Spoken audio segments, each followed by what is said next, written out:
Hey my lovely friends, welcome back to my channel. I hope guys आप लोग अच्छे हो एंड हेल्दी हो। सो आज मैं फिर से आ गई आप सबके लिए secret whisper in love MNIST की नेक्स्ट पार्ट लेके। तो अगर आपको मेरी ये वाली स्टोरी अच्छा लगे तो प्लीज़ आप लोग मेरे चैनल को सब्सक्राइब करना, मेरे वीडियो पर लाइक करना, कमेंट करना, साथ में ज़रूर अपने फ्रेंड्स के साथ शेयर कर देना। एक्चुअली मैं बोल तो रही हूँ बट मैं देख रही हूँ कि आप लोग बिल्कुल भी उतना ज़्यादा रिस्पॉन्स नहीं कर रहे हो, बहुत ही कम रिस्पॉन्स आ रहा है। तो सच में बहुत बुरा लग रहा है कि यार क्या हो गया है। आई नो कि मैं बहुत ब्रेक ले रही हूँ, मैं रेगुलरली अपलोड नहीं कर रही हूँ, बट मैं क्या कर सकती हूँ। मेरा कोशिश रहता है कि मैं कर लूँ बट हो ही नहीं पा रहा है। कभी कभी तो मुझे ऐसा लगता है कि ये स्टोरी शायद एक पनौती बन चुका है मेरे लिए। जब से मैं इसको शेयर करने की कोशिश शुरू किया है तब से एक ना एक चीज़ गड़बड़ होते ही जा रहा है।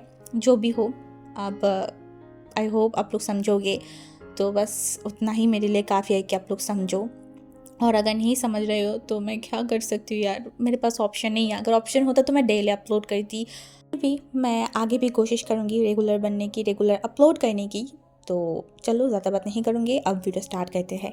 तुम्हारी आंटी को मैं बोला है अगर उनको मन होगा तो घर पे आ जाएगा। तो विवांग जी उसके फादर की तरफ देखा और बोला, सीरियसली आपको लगता है कि वो ऐसे ही आ जाएगा?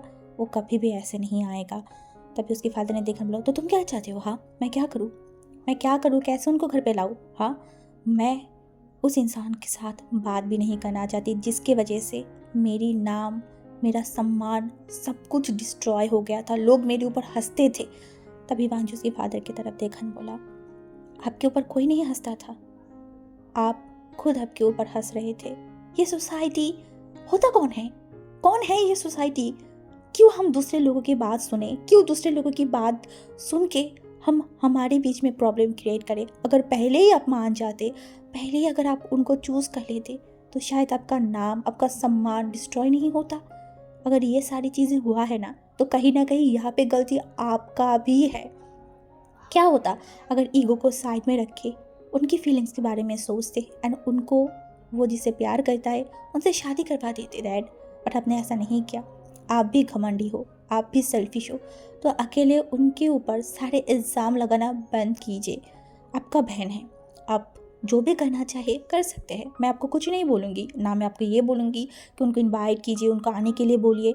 25 साल की गुस्सा इतनी आसानी से तो कम नहीं होगा। बट आप एक चीज़ याद रखना, आपने हमारे ऊपर भी ज़्यादती किया है, अपने हमसे हमारी आंटी को दूर किया है।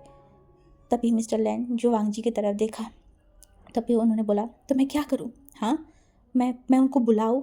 हाँ बताओ।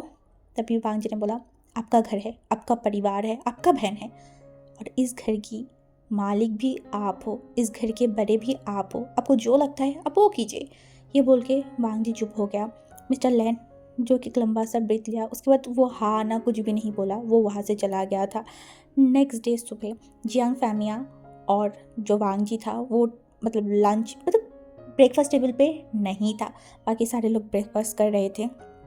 तभी मिस्टर लैन जो कि सबकी तरफ देखकर बोला, मैं तुम लोगों की आंटी को घर पे इनवाइट करना चाहती हूँ। तुम लोग क्या चाहते हो बताओ मुझे? किसी को कोई प्रॉब्लम तो नहीं है ना? विंग इतना खुश हो गया, वो जल्दी से बोला, नहीं, किसको क्या खुशी होगी, मैं तो बहुत हैप्पी हूँ। तभी जियांग चेंग ने देखा बोला, आप आपकी बहन को आपके ही घर पे इनवाइट करना चाहते हो, यहाँ पे हमने पूछने वाली कौन सी बात हो गई? तभी मिस्टर लैन ने देखा बोला, फिर भी तुम लोग भी इस घर की मेंबर हो, मैं तुम लोगों में से किसी को भी अनकंफर्टेबल फील नहीं करवाना चाहती, और ना मैं ये चाहती हूँ कि उनके आने से तुम लोगों को कोई भी प्रॉब्लम हो। चेंग चेंग ने देखा बोला, नहीं, हम लोगों की किसी को भी कोई भी प्रॉब्लम नहीं होगा। आप पहले, मुझे लगता है कि आपको डैड से और अंकल कुरैन से बात कर लेना चाहिए, वो लोग क्या बोलते हैं वो सब जानने के बाद आप डिसाइड करना। तभी जो जियांग फैमिली मिस्टर लैन था ना, उसने देखा बोला, जियांग फैमिली आज आने वाला है, मैं उनसे बात करूँगी। एंड ऊपर से मैं नहीं चाहती कि वो लोग आए तो उनको भी ऐसे कोई भी बात बताया जाए या फिर कुछ भी ऐसे हरकतें किया जाए जैसे उनको हर्ट फील हो या फिर वो बुरा फील करे। मैं अपनी घर की मेहमान के साथ बदतमीजी सहन नहीं करूँगी। तभी जियांग चेंग जो कि विंग आई-1 एंड जिंगी की तरफ देखा बोला, हमारी तरफ से ऐसा कुछ भी नहीं होगा, मैं उस चीज़ की गारंटी लेती हूँ, और आगे का आप सोचिए आपको क्या करना होगा। सारे लोग खुश हो गए थे, जिंगी, आई-1, विंग, सारे लोग खुश हो गए थे, बहुत एक्साइटेड हो गए थे कि फाइनली इतनी स्ट्रगल, वांग जी की इतनी स्ट्रगल के बाद कुछ तो इम्प्रूवमेंट देखने को मिल रहा है, शायद आगे भी ठीक हो जाए। दोपहर के टाइम पे जियांग फैमिया जो कि शहर वापस आ गया था, इतने दिन वो शहर में नहीं था एंड वो घर पे आते वो सीधा वांग जी के रूम में चला गया था। पिछले 2 घंटे से वो वांग जी को एक के बाद एक बातें सुनाते ही जा रहा था। मिस्टर लैन जो गुस्सा किया था, बट जितना भी हो अपने बेटे से थोड़ी ना उतना रूड बिहेव कर सकता है या फिर कुछ बोल नहीं पा रहा था। बट जियांग फैमिया वो तो चुप ही नहीं हो रहा था, वो वांग जी को हर एक बात सुना रहा था कि पिछले मतलब बहुत पहले उनका एक बार एक्सीडेंट हुआ था, दैट्स व्हाई उन्होंने बार बार बोला था बाइक मत खरीदो, बट मेरी बात नहीं सुना। अभी के टाइम पे पता है हाईवे में कितनी एक्सीडेंट होता है, कितनी लोगों की जान जा रहा है, तुम लोग मेरी बात नहीं सुनते हो, ये ब्ला ब्ला बहुत सारी चीज़ें सुनाई, मतलब सुना रहा था। वांग जी जो चुपचाप सुन रहा था, उसके पास कोई ऑप्शन था ही नहीं। अगर मौका मिलता ना भी उसे, वो शायद यहाँ से भाग जाता या फिर कहीं जाके छुप जाता, बट अभी ना वो चल सकता है ना कुछ कर सकता है, इसलिए वो बैठ के बस ये सब सुन रहा था। मैडम यू ने भी बहुत बार जियांग फैमिया को रोकने की कोशिश किया था, बट वो तो रुक ही नहीं रहा था। उससे भी बड़ी बात, जब जियांग चेंग आके बोला कि चुप होने के लिए, अब तो जियांग फैमिया का गुस्सा और भी बढ़ चुका था।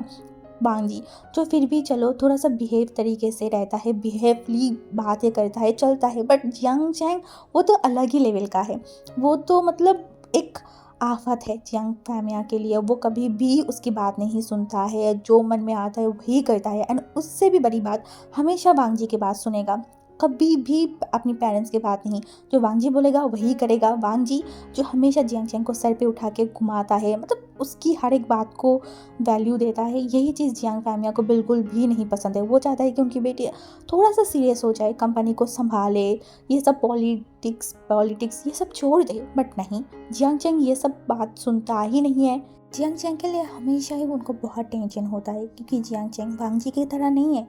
वो बहुत अलग लेवल के इंसान है, वो अपने में ही रहेगा, जो उसको सही लगेगा वो वही करेगा, वो किसी की बात नहीं सुनता। वांग जी जो कि एक बचपन से एक ब्राइट स्टूडेंट था, पढ़ने में बहुत अच्छा था, अभी बिजनेस को भी बहुत संभाल रहा है, साथ में अपनी भी बिजनेस कर रहा है। बट जियांग चैंग वो क्या कर रहा है, वो पॉलिटिक्स कर रहा है। ये बहुत ज़्यादा डेंजरस चीज़ है, जान की खतरा भी होता है, यही सारी चीज़ों के कारण वो बहुत टेंशन में है। कहीं ना कहीं उनका एक लौता अल्फा बेटा है, उनके बाद वही तो होगा ना जो उनकी ये प्रॉपर्टी ये घर बार को संभालेगा। और अभी से अगर जियांग चैंग ऐसे रहेगा तो कैसे क्या करेगा, इस वजह से जियांग फैमिया बहुत बहुत ही ज़्यादा टेंस था। वांग जी जो चुपचाप सारी बातों का हजम कर रहा था, अगर वो एक बोलेगा जियांग फैमिया 10 और सुनाएगा, इस वजह से वो चुपचाप था। ऊपर से वो मन में बस यही बोल रहा था, वांग जी चुप रहे चुप रहे, ससुर को मत भड़काना, अगर ससुर को भड़काएगा ना तो वो अपनी ओमेगा को तेरे पास नहीं देगा, तुझे विंग चाहिए ना तो सब कुछ डाइजेस्ट कर ले, सब कुछ डाइजेस्ट कर ले, ये ऐसे भी बहुत खूंखार है। अगर गुस्से में आ गई एंड उसके बाद बोला कि वांग जी मेरी बात नहीं सुनता है, मेरे साथ ऐसे बिहेव किया है, मैं अपनी बेटे को इसके साथ तो शादी कभी नहीं करूँगी, तब क्या होगा वांग जी, सब कुछ सहन कर ले, विंग के लिए सब कुछ सहन कर ले। वो मन में बस एक ही बात दोहरा रहा था। जो वांग जी के लिए कॉफ़ी लेके आ रहा था, वो दरवाजे के पास आया एंड अंदर की ये हालत देख के उसका पूरा बॉडी फ्रीज हो गया। वो मन में सोचा उसे क्या करना चाहिए, अंदर जाना चाहिए या फिर बाहर जाना चाहिए। वो 2 कदम पीछे चला गया कि नहीं, अब तो वो मर जाए फिर भी वो अंदर नहीं जाएगा।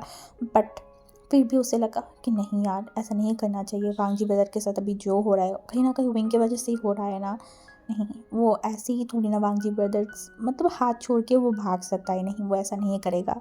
एक लंबा सा पेट लिया एंड धीरे धीरे अंदर गया। जब जियांग फैमिया देखा, मतलब महसूस किया कि कोई रूम में आया है, तो वो पीछे मुड़ के देखा तो विंग खड़ा था। विंग का पूरा बॉडी शेक कर रहा था, उसके हाथ में जो कॉफ़ी ग्लास था ना वो भी मतलब बहुत शेक कर रहा था। तभी जियांग फैमिया एक लंबा सा ब्रीथ लिया एंड बोला हाँ हाँ हाँ, एक एक इंसान एक्सीडेंट करके ऐसे घर पे बिस्तर पे लेटा रहेगा और पूरे घर वाले उनकी सेवाओं में जुड़ जाएंगे। चलो तुम ये कॉफ़ी अब है इसके पास रख के अब जाके फ्रूट भी काट के लेके आओ, फ्रूट लाओ, उसके बाद बहुत अच्छी अच्छी चीज़ें लाओ, जो खून बहाया है वो फिर से लाना पड़ेगा ना बॉडी में, फिर से एक्सीडेंट करना पड़ेगा ना, शो ऑफ करना पड़ेगा, हीरो बनना है ना एक लोगों को, चलो चलो जल्दी जाओ। वो क्या करे उसे समझ नहीं आ रहा था। जो बेवकूफ़ की तरह बोला हाँ सब कुछ रेडी है, बस ये कॉफ़ी दे के फिर जाके मैं बाकी सारी चीज़ भी लेके आऊँगी, बहुत सारी फ्रूट्स एंड वहाँ पे एग भी है। जियांग फैमिया जो विंग की तरफ देखा, सीरियसली वो गुस्से में ये सारी बात बोल रहा था, बट उनका बेटे को ये तक समझ नहीं आया। विंग जो वो भी समझ नहीं पा रहा था, क्या उसका डैड सीरियसली बात बोला था या फिर वांग जी को परेशान करने के लिए ये बात बोला था, टोंट मारा था, विंग भी समझ नहीं पा रहा था। तभी वांग जी विंग की सिचुएशन देख के उसे हंसी आ गई। वो हंस रहा था बेचारा विंग, वो फंस चुका है। तभी जियांग फैमी ने देखा, बोला हाँ सही है, खिलाओ खिलाओ, सब चीज़ें खिलाओ, अच्छे से खिलाओ। तभी वो विंग की तरफ देखा, बोला चलो अभी ये बताओ तुम्हारी वो नमूना भाई किधर है। तभी विंग जो वांग जी की तरफ देखा, वांग जी आंखों से इशारा किया कि बोलो नहीं पता। विंग ने बोला वो मुझे नहीं पता। तभी जियांग फैमिया जो कुछ और बोल नहीं जाता, तभी मैडम यू जो फ्रूट्स वगैरह था ना वो लेके अंदर आया एंड जियांग फैमिया की तरफ देखा, बोला ओ प्लीज़ आप अब बस भी करेंगे। जियांग चैंग जहाँ भी है सही है, वो अभी इस रूम में तो बिल्कुल नहीं आ सकता, नहीं तो फिर से आपकी ये मूव फिर से चालू हो जाएगा। अब बस भी कीजिए, आप आने के बाद से कुछ ना कुछ बोलते ही जा रहे हो। बेचारे की तबीयत पहले से ही ख़राब है, आपकी ये सारी बात सुन के उसकी तबीयत और भी ख़राब होगा। आप यहाँ से जाइए जल्दी से, मैं और 1 मिनट भी आपको इस रूम में सहन नहीं कर सकती। चैंग जो बाहर से झांक के ये सारी सिचुएशन देख रहा था, वो रूम में था जब उसकी फादर ने अपनी रिकॉर्ड चालू किया ना बजाना, तो जियांग चैंग फ़ोन के बहाने से रूम में भाग गया था, क्योंकि उसे पता है उसका फादर एक के ऊपर आके तो नहीं रुकेगा। एक की बात अगर शुरू किया है तो दूसरे का भी करेगा। उनका ऐसा ही हालत है, जब भी वो वांग जी को डांटता है तो साथ में जियांग चैंग का भी खींच ऑटोमेटिकली आ ही जाएगा, इसीलिए वो वहाँ से भाग गया था। अभी जब उसने देखा कि उसकी फादर वांग जी के रूम से बाहर आए, वो मन में बोला ओ माय गॉड, 2 घंटे तक उन्होंने अपनी रेडियो को बजाया, ओ गॉड मैं बच गई। अब तो सारा दिन मैं उनके सामने ही नहीं आऊँगी, नहीं तो पता नहीं फिर मुझे लेके बैठ जाएगा।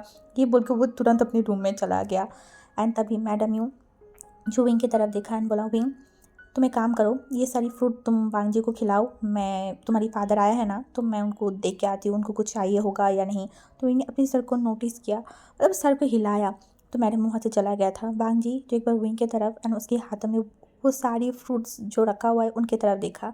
हीमोग्लोबिन बढ़ाने के लिए जो जो फ्रूट्स चाहिए सारी फ्रूट्स उस प्लेट में था। वांग जी उस प्लेट की तरफ देखकर बोला, इतनी सारी फ्रूट खाएगा कौन, क्यों इतनी सारी फ्रूट लेके आया है। विंग ने देखकर बोला, कौन खाएगा क्या मतलब है, आप खाओगे। वांग जी ने देखकर बोला, तुम जैसे इतनी सारी फ्रूट लेके आए हो ना, क्या चाहते हो मैं 1 दिन में ठीक हो जाऊँ। विंग ने देखकर बोला, 1 दिन में नहीं बट कुछ दिन में तो ठीक हो जाओगे ना, तो वही काफ़ी है। विंग मैं पहले ही बता रही हूँ, मैं इतनी फ्रूट नहीं खा सकती, मैं जितना खा सकती हूँ मैं उतना ही खाऊंगी। विंग जो एक स्माइल किया, थोड़ा सा डेविलिश। तभी वांग जी जो विंग की तरफ देखा, बोला वेट तो इस तरीके से हंस क्यों रहा है, हाँ मन के अंदर क्या चल रहा है, कौन सी तूफान फिर से लाने वाला है, हाँ जल्दी जल्दी बता, क्या षड्यंत्र कर रहा है तू फिर से। उसके फेस से वो हंसी जा ही नहीं रहा था और वांग जी एक टक लगाए बस उनकी हंसी देख रहा था। कितनी दिन बाद वो अपनी विंग को, अपनी हार्ट बीट को स्माइल करते हुए देख रहा है। इसे वांग जी का जो दिल है वो भी बहुत वार्म सा हो गया था, बहुत ही ज़्यादा। पर्पल कलर की हुडी, वाइट कलर की पैंट, ऊपर से खुली हुई बाल, एक बहुत अलग सा ही लग रहा है इस वाल के। नहीं, क्या ये ओमेगा को पता है कि वो वांग जी के ऊपर क्या इफेक्ट लाता है। विंग की वो हंसी, उसकी वो पिंकिश लिप्स, उसकी वो आंखों की चमक, उसकी वो ग्लोनेस फेस वांग जी को हर बार प्यार में डाल देता है। एक इंसान के प्यार में कितनी बार पड़े, 1 बार 2 बार 3 बार, बट 11 साल से एक ही इंसान के प्यार में हर रोज हर दिन हर सेकंड पड़ना, ये कैसा बात है। हाँ ये कौन सा जादू है जो ये ओमेगा उसके ऊपर करता है, उसके दिल के ऊपर करता है। इस जादू का कोई तोड़ है क्या ये जादू को वो तोड़ सकता है। ये कौन सी मैजिक है, ये मैजिक बहुत बहुत जानलेवा है। वांग जी का जान लेके मानेगा किसी दिन। फिर भी ये ओमेगा को लगता है कि वांग जी उसे प्यार नहीं करता। क्यों तुम मेरी आंखों की वो भाषाएं पढ़ नहीं सकते हुए, इतनी मासूम इतनी इनोसेंट तुम क्यों हो। क्यों, अगर पूरे वर्ल्ड मेरी आंखों की वो भाषाएं पढ़ सकता है तो तुम क्यों नहीं हुई। ये हमेशा तुम्हारे ऊपर मेरी एक नाराज़गी रहेगा। मैं बहुत सुना है, अगर कोई इंसान किसी के प्यार में पड़ता है ना तो वो एक बार देख के ही बोल सकता है, और स्पेशली ओमेगा है, वो समझ सकता है अगर कोई अल्फ़ा उसे प्यार भरी नज़र में देख रहा है, कोई अल्फ़ा उसे किस नज़र से देख रहा है, वो नज़र अच्छा है, बुरा है, गलत है। देन तुम क्यों नहीं समझ सकते विंग? क्यों मुझे मुंह पे बोल के तुम्हें जताना होगा? क्यों? मैं तुम्हें बता नहीं सकती। हज़ारों बैरियर है मेरे सामने, कितना बैरियर को तोड़ूं? तोड़ तो रही हूँ, साथ में अपने आप को भी। हर रात को सोते हुए एक ही ड्रीम देखती हूँ, तुम्हें अपना बनाने की। और जब उठती हूँ वो ड्रीम टूटता हुआ महसूस होता है मुझे इस दिल में। और कितनी बोझ रखूँ विंग, और कितनी तड़पूं तुम्हारे लिए। ये तड़पना, ये कंप्लेन तुम्हारे ऊपर से ज़्यादा मेरे खुद के ऊपर है कि मैं तुम्हें हासिल नहीं कर पा रही हूँ, तुम्हें मेरे पास नहीं ला पा रही हूँ विंग, नहीं ला पा रही हूँ। लाचार हूँ मैं, बहुत लाचार। तुम्हारी लान वांग जी थोड़ा सा भी स्ट्रांग नहीं है, थोड़ा सा भी नहीं। जब तक तुम्हारी लान वांग जी स्ट्रांग नहीं होगा तब तक वो कैसे तुम्हारी हाथों को थामेगा? बताओ कि थोड़ा सा टाइम मुझे नहीं मिल सकता? हाँ, वांग जी बस विंग को देखते हुए अपने दिमाग में वही सारी चीज़ें दोहरा रहा था। जो हंस रहा था तभी उसने नोटिस किया वांग जी उसे देख रहा है। वो वांग जी के थोड़ा सा पास गया, अपनी दोनों आईब्रो को थोड़ा सा ऊपर नीचे किया। वांग जी की होश आया एंड वांग जी विंग की तरफ देखा एंड विंग जो वांग जी की तरफ देखकर बोला, लीजिए आप ये सारी चीज़ें खाइए, मैं आ रही हूँ। वांग जी बोला, कहाँ जा रहे हैं? विंग ने बोला, अरे मैं आ रही हूँ ना, अब बस खाना शुरू कीजिए। कुछ ही मिनट पे लौट के आया, उसके हाथों में एक हाथ में और भी फ्रूट्स रखा हुआ था एंड दूसरे हाथ में बहुत सारी ऑमलेट मतलब एग रखा हुआ था। वांग जी वो सब देख के वो शॉक्ड, वो खांसने लगा, वो ज़ोर ज़ोर से खांसने लगा। विंग जो वांग जी की तरफ देखा, वांग जी अपने आप को रोका एंड विंग की तरफ देखा, एक बार उसकी सामने की प्लेट की तरफ, एक बार विंग के हाथों की प्लेट की तरफ। अरे अभी वो एक प्लेट तक कंप्लीट नहीं कर पाया, ये ओमेगा फिर से लेके आ गया है क्या? जो वांग जी के बॉडी से जो खून निकला है वो एक ही दिन में विंग पूरा करेगा क्या? वह वही सारी चीज़ें सोच रहा था। विंग जो वांग जी की तरफ देखकर बोला, लीजिए अब सारी चीज़ें एक साथ खाएंगे। वांग जी बोला, इसका क्या मतलब है? विंग ने बोला, आप बहुत कंप्लेन करते हो, समझ में आई ना? अभी क्या बोल रहे थे? नहीं खाऊंगी, इतना नहीं खा सकती, जितना मना करोगे उतना डबल होता जाएगा। आप सोचिए आपको क्या कहना है। वांग जी जो लाचार बन के विंग की तरफ देखा एंड विंग की तरफ देख के बोला, तुम मेरे साथ ऐसा नहीं कर सकती विंग, मैं कोई राक्षस थोड़ी ना हूँ, मैं इतना कैसे खा सकती हूँ? विंग ने बोला, ठीक है मैं दूसरी प्लेट ला रही हूँ। वांग जी जल्दी से विंग के हाथों को पकड़ बोला, माफ़ करो मुझे, मैं खा रही हूँ, जस्ट चुपचाप तुम यहाँ पे बैठो और एक भी बात मैं नहीं करूँगी। विंग जो मन में हंस रहा था, चलो आया ना ऊँट पहाड़ के नीचे। वांग जी जो बहुत मुश्किलों से वो सारा चीज़ें खा रहा था एंड विंग बस हंसे जा रहा था, उसे तो बहुत मज़ा आ रहा था। चलो किसी बहाने इस इंसान को वो थोड़ा परेशान तो कर पा रहा है। वांग जी जस्ट एक प्लेट ख़त्म करने के बाद तो वो विंग की तरफ मासूम फेस की तरफ देखकर बोला, मुझसे और नहीं होगा विंग, क्या मैं ये बाद में खा सकती हूँ? अभी मुझे रेस्ट की बहुत ज़रूरत है, मेरी सर चकरा रहा है विंग। विंग जो वांग जी की तरफ देखा और बोला, ज़्यादा सर चकरा रहा है क्या? मैं डॉक्टर के पास मतलब डॉक्टर को बुलाऊँ क्या? मैं किसी को बुलाऊँ? वांग जी बोला, नहीं बस मुझे रेस्ट करना है। तभी विंग ने देखा बोला, अच्छा ठीक है। वो विंग जो वहाँ से चला गया और वांग जी एक लंबा सा ब्रीथ लेने बोला, ओह गॉड, अभी अगर मैं ये नाटक नहीं करती तो पता नहीं ये मेरा पीछा नहीं छोड़ता। किसी ने सही बोला है, नौटंकी बाज के साथ रहोगे तो नौटंकी करना सीख ही जाओगे। चलो इनसे कुछ सीखा ही या ना सीखा है, नौटंकी करना बेखूबी मुझे आ गया है, आज बच गई मैं। वांग जी जो बिस्तर पर लेटा हुआ था वो सीलिंग की तरफ देखा एंड बोला, अगर सुख चाहिए, ज़िंदगी में शांति चाहिए तो कुछ नियम को तोड़ना पड़ता है। हाँ, बरसों पुराने नियमों को अब मुझे तोड़ना है, क्योंकि मुझे सुख चाहिए और मेरा सुख मेरा विंग है। और मैं धीरे धीरे इस घर की हर एक नियम को तोड़ रही हूँ। और सबसे पहला नियम आंटी का था, आंटी को वापस इस घर पे लाना, उसके बाद मैं तोड़ूंगी। वो और आगे नहीं बोला, जैसे कि स्माइल किया। आज दोपहर का टाइम था। वांग जी का फादर मिस्टर लैन जो वांग जी के पास से उसकी आंटी की नंबर लेके गया था। उसके बाद वो पूरे घर वालों से थोड़ा सा बातें किया। एट लास्ट बहुत सोचने के बाद उन्होंने उनकी बहन को कॉल कर ही दिया था। दूसरी तरफ बाबू से सरन के पास ऑलरेडी उनके भाई की नंबर सेव किया हुआ था। जब कॉल आया ना, उनके हाथ शेक कर रहा था। उन्हें बिलीव नहीं हो रहा था, सच में वो दिन आ गया है। सच में क्या क्या 25 साल का वो तमन्ना, वो ख्वाहिश आज पूरा होने वाला है। उन्होंने फ़ोन उठा दी। दूसरी तरफ से मिस्टर लैन ने बोला, मैं बात कर रही हूँ। मिस्टर लैन, तुम्हारी, उसने बोला, मेरी भाई, मेरा बड़ा भाई। मिस्टर लैन ने बोला, तुम्हारी बड़ा भाई, तो कैसे हो? तभी बाबू से सरन बोला, मैं बहुत ठीक हूँ। आप बताइए, आप कैसे हो? घर वाले कैसे हैं? भांजी कैसे है? वो बात नहीं कर पा रहा था।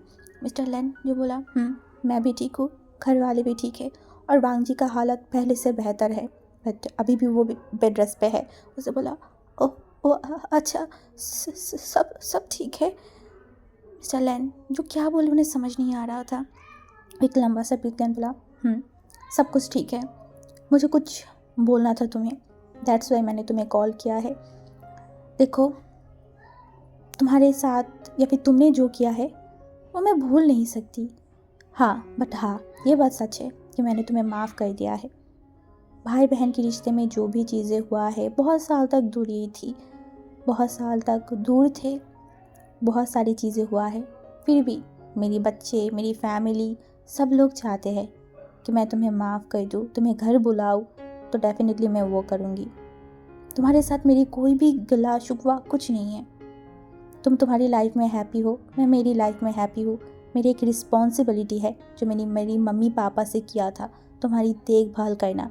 गुस्से में मैंने वो सारी चीज़ें नहीं कर पाई, बट आगे की जितनी ज़िंदगी मुझे मेरा बाकी है, उतनी ज़िंदगी में मैं सबके साथ एक साथ मिल के रहना चाहती हूँ। और मैं तुम्हारी पूरे फैमिली को कल मेरे घर पे इनवाइट करती हूँ। मैं नहीं चाहती कि तुम गुस्सा करके ना आओ, और मैं तुम्हें दूसरी बार कॉल नहीं करूँगी। उससे पहले मैं तुम्हें अपने घर में देखना चाहती हूँ, सबके साथ आओगे ना? अब बाबू से सरन ने बोला, हाँ मैं आऊँगी। तब मिस्टर ने बोला, ठीक है, तो फिर कल मिलते हैं। ये बोलकर वो फ़ोन काट दिया था। दूसरी तरफ बाबू से सरन फूट के रोने लगा। उनकी रोना देख के उनके बच्चे, लिवा, सब लोग रोने लगे थे। 25 सालों की ये सारी चीज़ें, अपनी फैमिली से, अपने भाई से दूर रहना बहुत बहुत ज़्यादा ही पेनफुल था। किसी भी त्यौहार में अपनी फैमिली के पास ना जा पाना, अकेला बिताना, इट्स नॉट ईजी। भाव से सरन अपने प्यार को चूज़ किया था, बट अपनी फैमिली को दाव लगा दिया था, अपनी फैमिली से दूर हो गया था, और आज इतनी सालों बाद फिर से मिलने वाला है। वो बहुत खुश था। उनकी खुशी, उनकी आंखों के वो पानी निकल रहा था, एंड वही सारी चीज़ें जता रहा था कि वो कितनी खुश है। भांजी ने अपनी प्रॉमिस को पूरा किया। लान भांजी ने उसके हाथों को पकड़ के बोला था, मैं सब कुछ ठीक कर दूंगी, अब हम फिर से एक होंगे। भांजी ने अपनी प्रॉमिस को पूरा किया।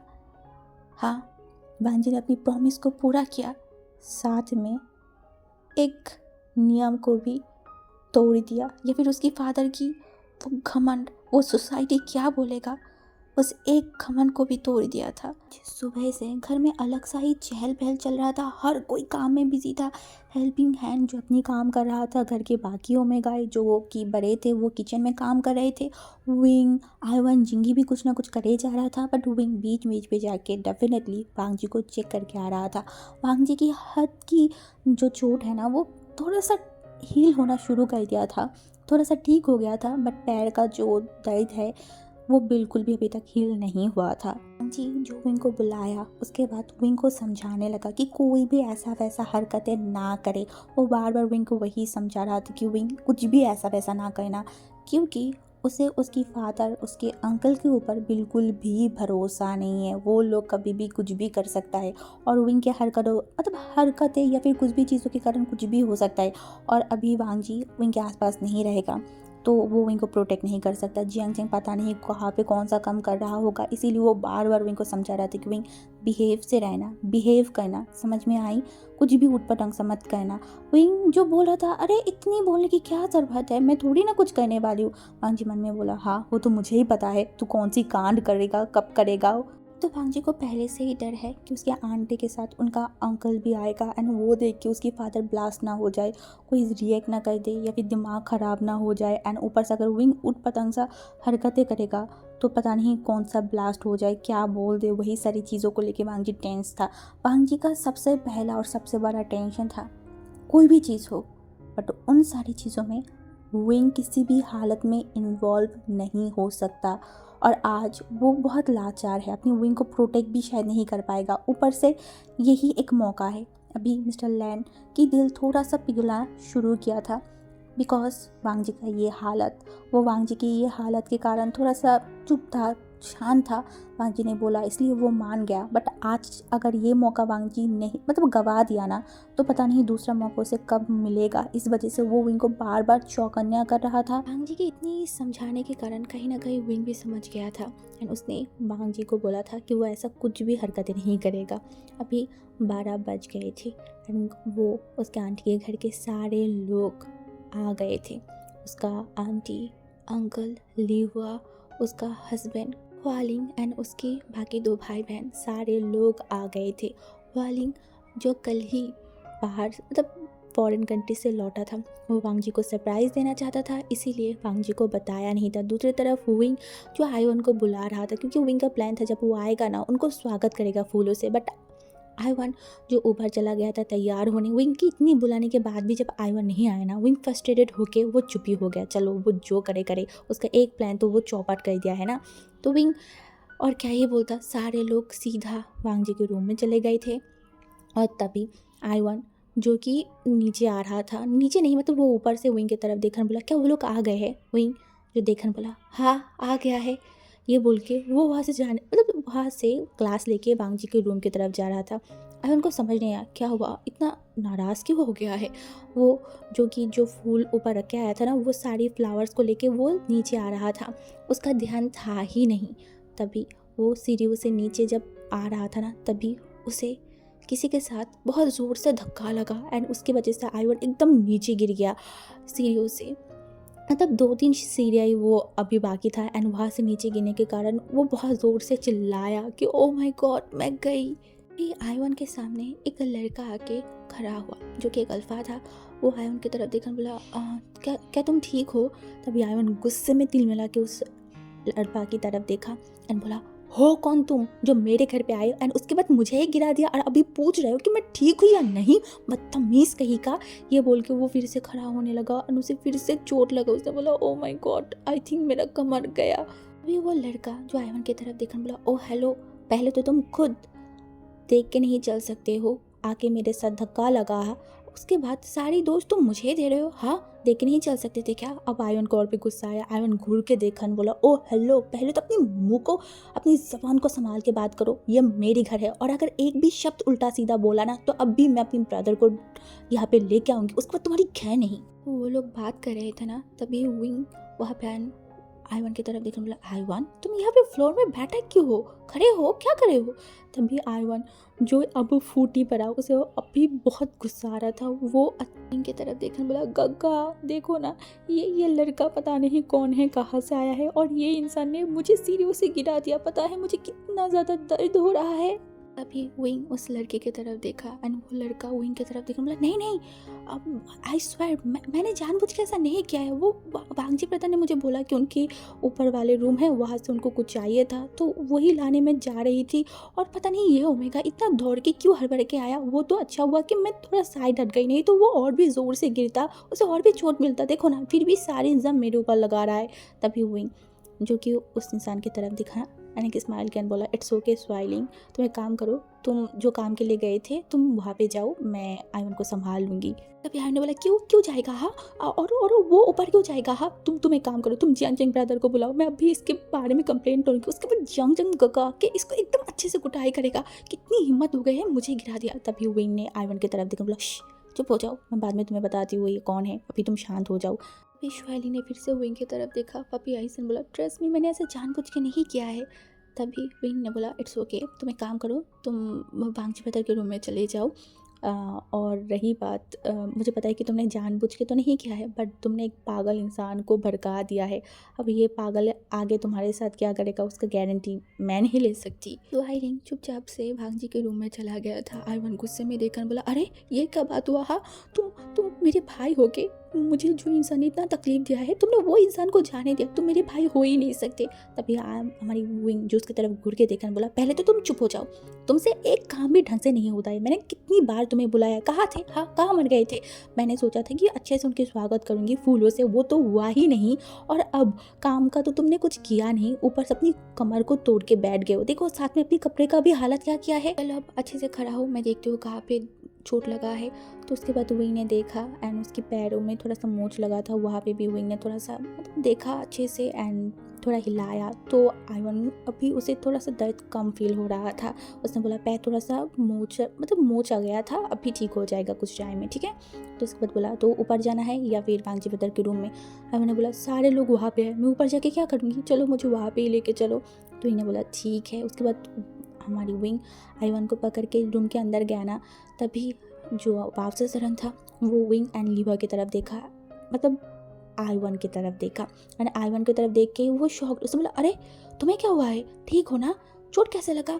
तभी आयवन जो वायलिंग था ना उसकी तरफ देखकर बोला, ये लड़के। एंड तभी विंग उसके मुंह को पकड़ लिया एंड बोला, नहीं वो एक्चुअली क्या है ना आंटी, ये एकदम एक जगह पे रह ही नहीं सकते, हमेशा दौड़ता रहता है यहाँ से वहाँ, तो इस वजह से एक्चुअली पैर में मोच आ गया है, ज़्यादा कुछ नहीं। तभी उसने बोला, ओह अच्छा, तो ज़्यादा चोट तो नहीं लगा, हॉस्पिटल में लेके जाना पड़ेगा क्या? तभी हमारी विंग की नज़र गया वांगजी के ऊपर, वांगजी से इशारा कर रहा था। तभी उन्होंने बोला, नहीं, इसका कोई ज़रूरत नहीं आंटी, सब कुछ ठीक है, आप लोग बैठिए, मैं आयवन को देख लूँगी, जल्दी ठीक हो जाएगा, आप टेंशन मत लीजिए, आप सारे इंजॉय कीजिए। आयवन अपनी ज़ुबान खोले, ऊपर से फिर से कोई कांड हो जाए, इससे अच्छा है कि वो आयवन को लेके यहाँ से कट जाना ही ज़्यादा बेहतर है। विंग ने वही किया, आयवन को लेके उस रूम से चला गया। एंड दूसरी तरफ मिस्टर लैन, जब से उनकी बहन आया है वो अपने रूम से ही बाहर नहीं निकला। हाँ, वो अपनी बहन को तो माफ़ कर दिया है, बट उनके हस्बैंड को वो माफ़ नहीं कर पा रहा था। उसके हस्बैंड को देख के उनका मूड स्पॉयल हो गया था, उनका अच्छा नहीं लग रहा था। वांगजी ने ये सब कुछ नोटिस किया और वांगजी अपने हाथों पे हाथ डाल के तो बैठा नहीं रह सकता ना, इसीलिए वो बाकी सारे लोगों से बातें किया। उसके बाद सारे ने डिसाइड किया कि जो वाउसे सरन एंड उनके हस्बैंड है ना, उन सारे लोगों को, मतलब उन दोनों को उसके फादर के रूम में भेजेंगे एंड बात करेंगे। तभी जो उनके हस्बैंड था ना, मतलब वाउसे सरन के हस्बैंड, उन्होंने देखा, बोला, वाउसे मेरी वजह से तुम्हारे साथ बहुत गलत हुआ है, अगर इस बार तुम्हारी और तुम्हारे भाई को मिलाने के लिए मुझे उनकी पैर भी पकड़ना पड़े ना, मैं पैर भी पकड़ने के तैयार हूँ। पिछले 28 साल से जो नाराज़गी, जो सारी चीज़ें चल रहा है ना, आज मैं वो ख़त्म करना चाहती हूँ। वाउसे, मैं तुम्हारी आंखों में खुशी देखना चाहती हूँ, न कि दुख, फैमिली से बिछड़ने की दुख मैं अब तुम्हारी आंखों में नहीं देखना चाहती। वांगजी, तुम्हें शादी करने से कोई आपत्ति तो नहीं है ना? एक छोटी सी ये बात में क्या था वो तो वांगजी को ही पता है।